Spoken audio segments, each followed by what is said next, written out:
Hi friends, welcome back to my channel. ನಾನು ನಿಮ್ಮ ಗೆಳತಿ ರೇಖಾ. ಸ್ತ್ರೀ ಗರ್ಭವತಿಯಾದ ಮೊದಲನೇ ದಿನದಿಂದ 9ನೇ ತಿಂಗಳವರೆಗೂ ಅನೇಕ ಸಂದೇಹಗಳು ತಲೆಯಲ್ಲಿ ಓಡ್ತಾ ಇರುತ್ತೆ. ಅದೇ ರೀತಿ ಅವಳು ಸೇವಿಸುವಂಥ ಆಹಾರದಲ್ಲಾಗಿರ್ಬೋದು, ದಿನನಿತ್ಯದ ರೊಟೀನ್ನಲ್ಲಾಗಿರ್ಬೋದು, ಏನೆಲ್ಲ ಬದಲಾವಣೆಗಳು ಮಾಡ್ಕೋಬೇಕು ಅನ್ನೋದನ್ನು ತಿಳ್ಕೊಂಡು ಅದನ್ನು ಮಾಡ್ತಾ ಬರ್ತಾಳೆ.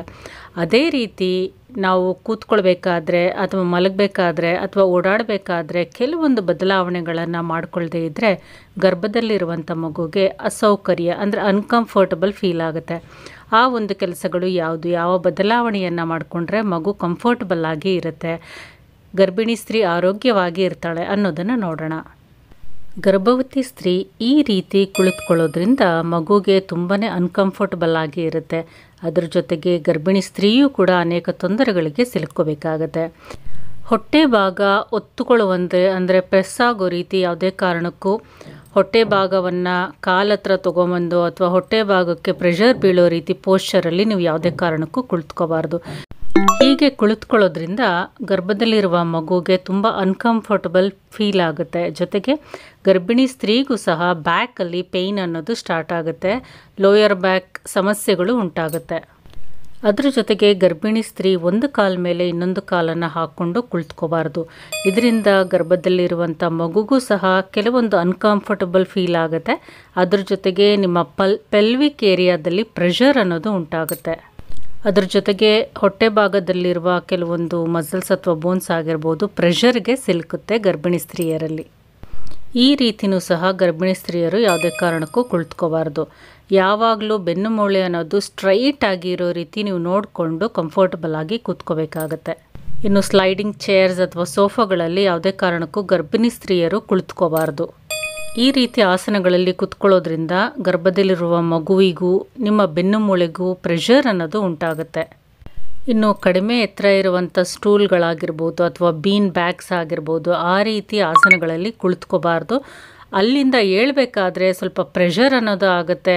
ಸೊಂಟದ ಭಾಗಕ್ಕಾಗಿರ್ಬೋದು, ಗರ್ಭದಲ್ಲಿ ಅಂದರೆ ಗರ್ಭದ ಭಾಗಕ್ಕಾಗಿರ್ಬೋದು ಪ್ರೆಷರ್ ಅನ್ನೋದು ಏರ್ಪಾಟಾಗುತ್ತೆ. ಇನ್ನು ಒಂದು ಸೈಡು ನೀವು ಹೊರ್ಕೊಂಡು ಕೂತ್ಕೊಳ್ಳೋದಾಗಲಿ ಅಥವಾ ಕಾಲುಗಳು ಅರ್ಧ ಮಡಿಸ್ಕೊಂಡು ಕೂತ್ಕೊಳ್ಳೋದಾಗಲಿ ಮಾಡಿದ್ದೇ ಆದರೆ ನಿಮಗೆ ಬೆನ್ನು ನೋವಿನ ಜೊತೆಗೆ ಕಾಲು ಜೋಮ್ ಹಿಡಿಯೋದು, ಕಾಲು ಟೈಟ್ನಿಂಗ್ ಆಗೋದು, ನಿಮಗೆ ತೊಂದರೆ ಅನ್ನೋದು ಉಂಟಾಗುತ್ತೆ. 6-7ನೇ ತಿಂಗಳು ತುಂಬಿದ ಗರ್ಭಿಣಿ ಸ್ತ್ರೀಯರಂತೂ ನೆಲದ ಮೇಲೆ ಕೂತ್ಕೊಂಡು ಕಾಲು ಚಕ್ಕಲ್ ಮಟ್ಲೆ ಹಾಕ್ಕೊಂಡು ಕೂತ್ಕೋಬಾರ್ದು. ಕಾಲನ್ನು ಚಾಚ್ಕೊಂಡು ಬೇಕಿದ್ರೆ ಕೂತ್ಕೋಬೋದು. ಇನ್ನು ಗರ್ಭಿಣಿ ಸ್ತ್ರೀಯರು ಯಾವ ಪೊಸಿಷನಲ್ಲಿ ಕೂತ್ಕೊಂಡ್ರೆ ಪರ್ಫೆಕ್ಟ್ ಆಗಿರುತ್ತೆ, ಯಾವುದೇ ರೀತಿಯಾದ ತೊಂದರೆ ಇಲ್ಲ ಅಂತ ನೋಡೋದಾದರೆ ನೀವು ಚೇರಲ್ಲಿ ಕೂತ್ಕೊಂಡಾಗ ಬೆನ್ನು ಪೂರ್ತಿ ನಿಮಗೆ ಸಪೋರ್ಟ್ ಇರೋ ರೀತಿ ಚೇರ್ ಇರಬೇಕು. ಕಾಲುಗಳು ಸರಿಯಾಗಿ ನೆಲಕ್ಕೆ ತಾಗುವಂತೆ ಚೇರಲ್ಲಿ ಹಿಂಭಾಗಕ್ಕೆ ಹೋಗಿ ಕಂಫರ್ಟಾಗಿ ಕೂತಿರಬೇಕು. ಇನ್ನು ನೀವು ವರ್ಕಿಂಗ್ ವುಮೆನ್ ಆದರೆ ನಿಮ್ಮ ಆಫೀಸಲ್ಲಿರುವಂಥ ಚೇರನ್ನು ಗಮನಿಸಿ ನಿಮ್ಮ ಬೆನ್ನಿಗೆ ಕಂಫರ್ಟಬಲ್ ಆಗಿ ಒರಗೋ ರೀತಿ ಸಾಫ್ಟ್ ಒಂದು ಚೇರ್ ಬ್ಯಾಕ್ ಇರೋ ರೀತಿ ನೀವು ನೋಡ್ಕೋಬೇಕಾಗತ್ತೆ. ನಿಮ್ಮ ಬೆನ್ನಿಗೂ ನಿಮ್ಮ ಚೇರಿಗೂ ಗ್ಯಾಪ್ ಇದ್ದರೆ ಒಂದು ಸಾಫ್ಟ್ ಪಿಲ್ಲೋವನ್ನು ಇರಿಸ್ಕೊಂಡು ಕಂಫರ್ಟಬಲ್ ಆಗಿ ಕೂತ್ಕೋಬೇಕಾಗತ್ತೆ. ಬೆನ್ನು ಯಾವಾಗಲೂ ಸ್ಟ್ರೈಟ್ ಆಗಿ ಇರೋ ರೀತಿ ಕೂತ್ಕೋಬೇಕು. ಕಾಲು ಯಾವಾಗಲೂ ನೆಲಕ್ಕೆ ತಾಗಿರೋ ರೀತಿ 90 ಡಿಗ್ರೀಸ್ ಇರೋ ರೀತಿ ನೋಡಿಕೊಂಡು ಕಂಫರ್ಟಾಗಿ ಕೂತ್ಕೋಬೇಕು. ಹಾಗಿದ್ರೆ ಮಾತ್ರ ನಿಮ್ಮ ಸೊಂಟದ ಮೇಲೆ ಯಾವುದೇ ರೀತಿಯಾದಂಥ ಪ್ರೆಷರ್ ಅನ್ನೋದು ಉಂಟಾಗೋದಿಲ್ಲ, ಕಂಫರ್ಟಾಗಿ ಇರುತ್ತೆ. ಅಷ್ಟೇ ಅಲ್ಲದೆ 30 ನಿಮಿಷಕ್ಕಿಂತ ಜಾಸ್ತಿ ಒಂದು ಕಡೆ ಕೂತೇ ಇರಬಾರ್ದು. 30 ನಿಮಿಷ ಆದಮೇಲೆ ಎದ್ದು ಒಂದು 5 ನಿಮಿಷ ಓಡಾಡಿ ನಂತರ ಅಥವಾ ನಿಮ್ಮ ಪೊಸಿಷನನ್ನು ಚೇಂಜ್ ಮಾಡಿಕೊಂಡು ನೀವು ಕೂತ್ಕೋಬೋದು. ಕಂಟಿನ್ಯೂಸ್ ಆಗಿ 30 ನಿಮಿಷ ಒಂದೇ ರೀತಿ ಕುಳಿತುಕೋಬಾರ್ದು. ಇನ್ನು ಮನೆಯಲ್ಲಿ ಸೋಫಾ ಮೇಲೆ ಕೂತ್ಕೊಳ್ಬೇಕಾದ್ರೆ ನಿಮ್ಮ ಬೆನ್ನು ಪೂರ್ತಿಯಾಗಿ ಸೋಫಾಕ್ಕೆ ಸ್ಟ್ರೈಟ್ ಆಗಿ ಒರಗಿರೋ ರೀತಿ ಕಂಫರ್ಟ್ ಇರೋ ರೀತಿ ನೋಡ್ಕೋಬೇಕು.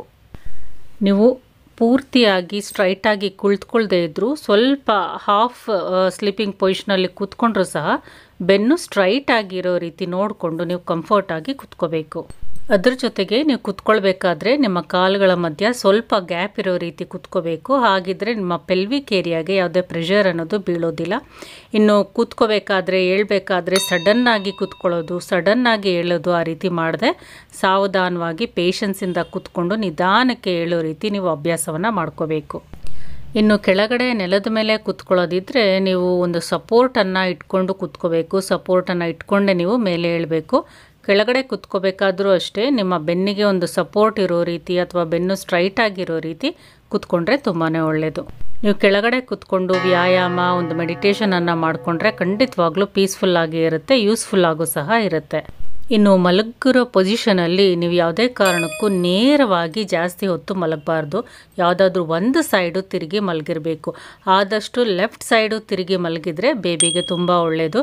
ಒಂದು ಆಕ್ಸಿಜನ್ ಅಥವಾ ನ್ಯೂಟ್ರಿಯೆಂಟ್ ಸಪ್ಲೈಯನ್ನು ಅದು ತುಂಬ ಚೆನ್ನಾಗಿ ತಗೊಳುತ್ತೆ. ನೀವು ಲೆಫ್ಟ್ ಸೈಡು ಜಾಸ್ತಿ ತಿರುಗಿ ಮಲಗೋದ್ರಿಂದ, ನೀವು ಮಂಚದ ಮೇಲೆ ನೇರವಾಗಿ ಮಲಗೋದ್ರಿಂದ ಬೇಬಿಗೆ ತುಂಬ ಅನ್ಕಂಫರ್ಟಬಲ್ ಆಗಿ ಇರುತ್ತೆ. ಅದ್ರ ಜೊತೆಗೆ ನಿಮ್ಮ ಪೆಲ್ವಿಕ್ಗೆ ಬ್ಯಾಕ್ಗೆ ತುಂಬ ಪ್ರೆಷರ್ ಅನ್ನೋದು ಬೀಳುತ್ತೆ. ಸೊ ಅದನ್ನು ಅವಾಯ್ಡ್ ಮಾಡಿ ಯಾವುದಾದ್ರೂ ಒಂದು ಸೈಡು ಮಲಗೋಕ್ಕೆ ಪ್ರಯತ್ನ ಮಾಡಿ.